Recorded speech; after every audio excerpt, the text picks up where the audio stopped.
আপনার ওপর আমার ভারী রাগ, বড্ড অভিমান। এই জীবনে কাউকে আর গভীর করে ভালোবাসতে দিলেন না আপনি।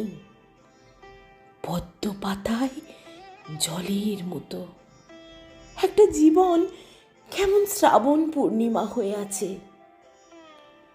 আমি সত্যিই এক সাধারণ মেয়ে, সমাজ সংসার নিয়ে, ঘরে বাইরের কাজ নিয়ে, কর্তব্য আর দায়িত্ব নিয়ে কেটে যায় দিনমান।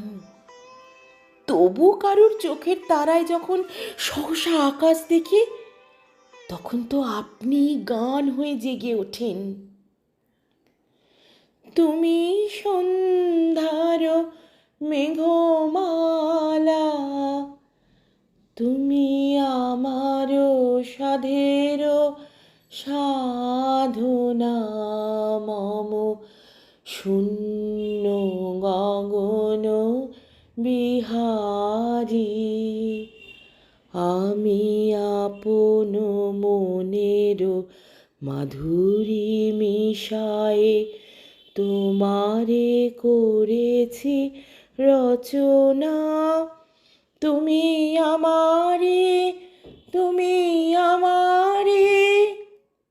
কিন্তু সে তো বিদ্যুৎ ঝলক, হাওয়া থমকালে কালো মেঘে ছেয়ে যায় মন।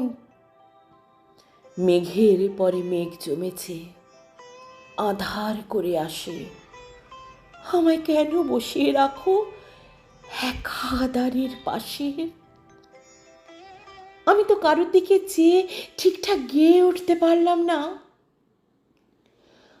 আমারও পরানো যাহা চাই, তুমি তাই, তুমি তাই গো। আমারও পরানো যাহা চাই, তোমা ছাড়া আর এ জগতে মোর কেহ নাই, কিছু নাই গো। আমার আকাশে আপনার বাণী, বাতাসে আপনার সুর, মাটিতে আপনার অনুভব, জলে আপনার চলাচল। আমি কোথায় যাব, কোন দিকে মুখ ফেরাবো ঠাকুর? আমি তো আপনার বৌঠান নই, ভাই ছুটি নই, আন্না নই, ওকাম্প নই, রানু নই। অথচ কেন বারবার মনে হয় ওরা ওরা সবাই আমার মধ্যে বাসা বেঁধে আপনাকে বয়ে নিয়ে চলেছে। কেন আপনার গানেই আপনাকে ডাকি বারবার আপন করে? তোমার খোলা হাওয়া লাগিয়ে পালে, তোমার খোলা হাওয়া